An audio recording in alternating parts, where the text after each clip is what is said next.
आपके हिसाब से जब आप चुनाव लड़ रहे हैं तो कौन कौन से मुद्दे हैं जो आपके दिमाग में हैं, जो अगर आपकी पार्टी जीतती है यहाँ से तो आप उस पर काम करेंगे? क्या पिछले 5 सालों में तो कोई काम नहीं हुआ। एक मैं घूम रहा हूँ गलियों में तो इतनी बुरी हालत है, हर गली में जा रहा हूँ वहाँ मुझको गंदे पानी में घूमना पड़ रहा है। तो जो रेजिडेंट्स में रह रहे हैं बेचारे जी, उनकी क्या हालत होगी इसका सहज ही अंदाजा लगाया जा सकता है। अरविंद केजरीवाल की सरकार है, यह भाजपा का विधायक है, ये मुहिम चला रखी है, लोगों को तंग करो, काम मत करो। तो एमसीडी में आम आदमी पार्टी की सरकार है इस वक्त, तो वो तो आपके कंट्रोल में है, मतलब वो काम क्यों नहीं कर रहे हैं? आप जानते हो कि ये जो सरकार होती है, कर्मचारी होते हैं, किसी कंट्रोल में होते हैं? आपको मालूम है आधी अधूरी सरकार है, आधी केंद्र सरकार है और आधी दिल्ली सरकार है। और हमारे विपक्षी जो है सबको रेवड़ियां इतनी अच्छी लगने लगी हैं, उनसे बढ़ चढ़ कर वो तो रहेंगे ही, और उनको कहेंगे अब और देंगे 2500 देंगे, कम से कम 80% वोट मुझे मिलने वाले हैं। 80% मैं काम करता हूँ, सब लोग मुझे जानते हैं, सबसे मिलता हूँ, गली गली घूमता हूँ, किसी को अवॉइड नहीं करता, सबका फोन उठाता हूँ। जो वह काम करता है उसे जिताते हैं, जो वह काम नहीं करता उसे भगाते हैं। दिल्ली में ठंड तो इस वक्त सबको लग रही होगी, लेकिन चुनाव की गर्मी में सभी नेताओं के बीच एक अलग ही जोश और उत्साह है। और आज हम पहुंच गए हैं दिल्ली के लक्ष्मी नगर विधानसभा में, जहां हम मिल रहे हैं यहाँ के आम आदमी पार्टी के प्रत्याशी बीबी त्यागी जी से। नमस्कार सर, स्वागत है हमारा चैनल पर। आपका बहुत बहुत धन्यवाद जी, यहाँ पे आके और मेरा हौसला बढ़ाने के लिए इंटरव्यू लेना है। सबसे पहले तो लक्ष्मी नगर विधानसभा जो है वहाँ पे बहुत ही गंभीर मुद्दे जो है यहाँ पे मौजूद है, तो आपके हिसाब से जब आप चुनाव लड़ रहे हैं तो कौन कौन से मुद्दे हैं जो आपके दिमाग में हैं, जो अगर आपकी पार्टी जीतती है यहाँ से तो आप उस पर काम करेंगे? एक्चुअली है क्या, लक्ष्मी नगर में मैं अब घूम कर देखा है कि पिछले 5 सालों में तो कोई काम नहीं हुआ। कोई काम नहीं हुआ जी। वैसे बहुत ज्यादा समस्या पार्किंग की भी है, और सीवर की सफाई कम से कम हो जानी चाहिए थी।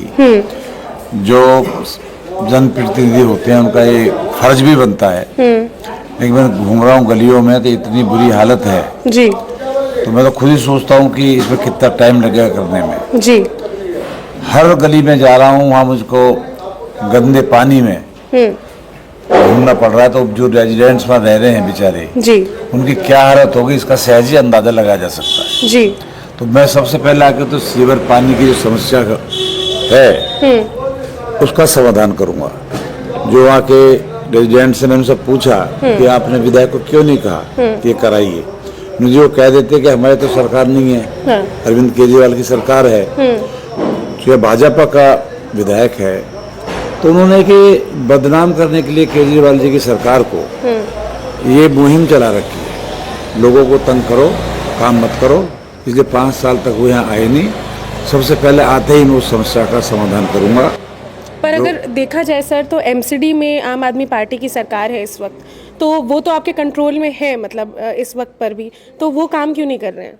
आप जानते हो कि ये जो सरकार होती है, कर्मचारी होते हैं, किसी कंट्रोल में होते हैं जी, वो निगम पार्षद के होते हैं। मैं निगम पार्षद रहा हूँ 10 साल तक जी। अब यहाँ निगम पार्षद भी भाजपा के हैं, विधायक भी भाजपा का, एमपी भाजपा का है, तो क्या हाल होगा इसको आप अंदाजा लगा लीजिए। तो जैसा कि अरविंद केजरीवाल जी कहते हैं कि अगर बड़े मुद्दों की भी बात करें तो हमेशा एक रोड़ा डालती रही है भाजपा यहाँ काम करने में, तो वही विधानसभा में भी हो रहा है। सभी लोग जानते हैं, सबको मालूम है, उनको भी काम नहीं करने दिया जा रहा जी, और कुछ करना भी चाहते हैं। आपको मालूम है आधी अधूरी सरकार है, आधी केंद्र सरकार है और आधी दिल्ली सरकार है। और दिल्ली सरकार के ऊपर भी राज्यपाल जी का वो रहता है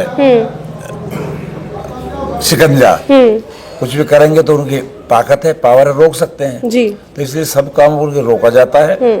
और यहाँ का एग्जाम्पल देख लो, तो सहज ही अंदाजा आप लगा सकते हो कि जब यहाँ पे आप काम नहीं कर रहे तो आगे क्या हाल होगा, सरकार में क्या सोचते होंगे इनके प्रति जी, उसका अंदाजा लगा लीजिए। शुरू से हम देखते आए हैं कि जब से आम आदमी पार्टी दिल्ली में कदम रखा है उन्होंने, तब से भाजपा एक ही आरोप लगाती है कि फ्री की रेवड़ियां बांटती है आम आदमी पार्टी। और अभी अगर इस मैनिफेस्टो की बात करें तो सब कुछ जो आपके मैनिफेस्टो में है, जो आप शुरू से बोल रहे हैं, वही चीज अब भाजपा भी ले आई है। कई चीजें फ्री की इंक्लूड की है, अभी महिलाओं को 2500 देने का भी वादा किया है। तो क्या लगता है कि ये जो बस इल्जाम लगा रही थी शुरू से, अब उसी गेम में उतर आई है भाजपा? देखो, सरकार पे आरोप लग रहा था, दिल्ली सरकार पे, अरविंद केजरीवाल जी पे, जी कि वो तो फ्री की रेवड़ियां बांट रहे हैं। हाँ, तो हमने सोचा है वाकई भी तो रेवड़ियां तो हैं जिसको फायदा हो रहा है, अच्छा काम उनके हो लिए रहा तो है। रेवड़ियां हैं। तो हमने रेवड़ी पे चर्चा भी की, जी और हमारे विपक्षी जो है सबको रेवड़ियां इतनी अच्छी लगने लगी हैं, उनसे बढ़ चढ़ के वो तो रहेंगी ही, और उनको कहेगी अब और देंगे, 2500 देंगे। भाई आप तो कह रहे थे कि क्यों ऐसे पैसे बांट रहे हो, अब क्यों आप घोषणाएं कर रहे हो। सब लोग ये जाते हैं, विपक्ष वाले, जहाँ प्रदेशों में जहाँ भी चुनाव होते हैं वहाँ बढ़ चढ़ के घोषणाएं कर रहे हैं, लेकिन उन पर विश्वास कोई नहीं करता, क्योंकि उन्होंने दिया नहीं।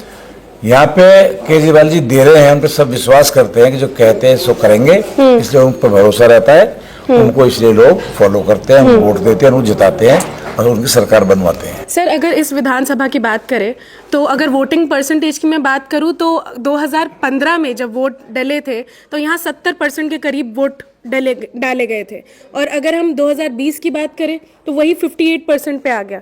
तो लगता है कि इस बार भी और घट सकता है वोटिंग परसेंटेज, क्योंकि आपको हमने देखा है कि आप जगह जगह लोगों से मिल रहे हैं, जा रहे हैं, और यूथ में आपका बहुत क्रेज है, तो उनको कैसे मोटिवेट करेंगे कि निकल के वोट करे घर से?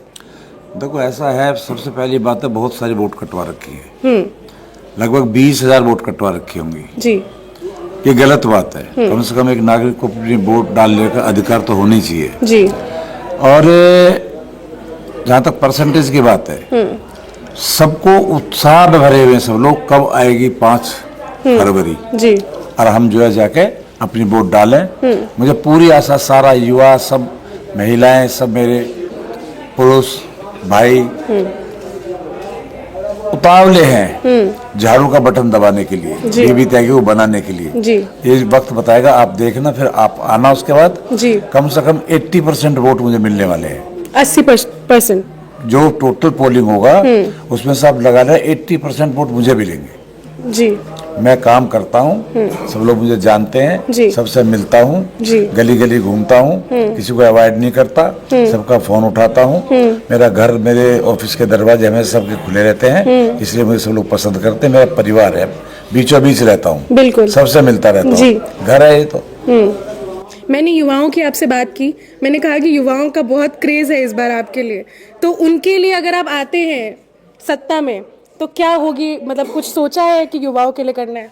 देखो, ऐसा है, मुझे भी लगता है ऐसा, लेकिन मैं आऊंगा तो उन्हीं से बात करूंगा, भाई मैं क्या कर सकता हूँ आपके लिए। जी। जो भी वो बताएंगे कि ये सुविधा युवाओं के लिए होनी चाहिए, मैं भरसक प्रयत्न करूंगा उसे पूरा करने की। एक आखिरी संदेश अगर आप लक्ष्मी नगर के निवासियों को देना चाहते हैं 5 फरवरी के लिए? संदेश तो सीधा सीधा एक ही है कि ज्यादा से ज्यादा संख्या में वोट डालें, कोई एक भी वोट रह न जाए, पड़ोस की, रिश्तेदार की, अपने किसी जानने वाले भाई दुकानदार की, और परसेंटेज खूब ज्यादा होनी चाहिए ताकि ज्यादा परसेंटेज से मैं जीतूं, और ये नाम हो कि देखो लक्ष्मी नगर के जनता कितनी जागरूक है, जो वह काम करता है उसे जिताते हैं, जो वह काम नहीं करता उसे भगाते हैं। जी। लक्ष्मी नगर की जो जनता है वो कितनी जागरूक है ये तो हमें 5 तारीख को पता चलेगा। सर का सीधा सीधा संदेश था कि घर से बाहर निकलकर वोट करने जरूर जाए, और जिसको भी आप अपना प्रत्याशी के रूप में देखना चाहते हो, कि आप चाहते हो कि आपका जनप्रतिनिधि बने 5 साल के लिए, उसके लिए बटन जरूर दबाएं और देखते रहिए द पिलर।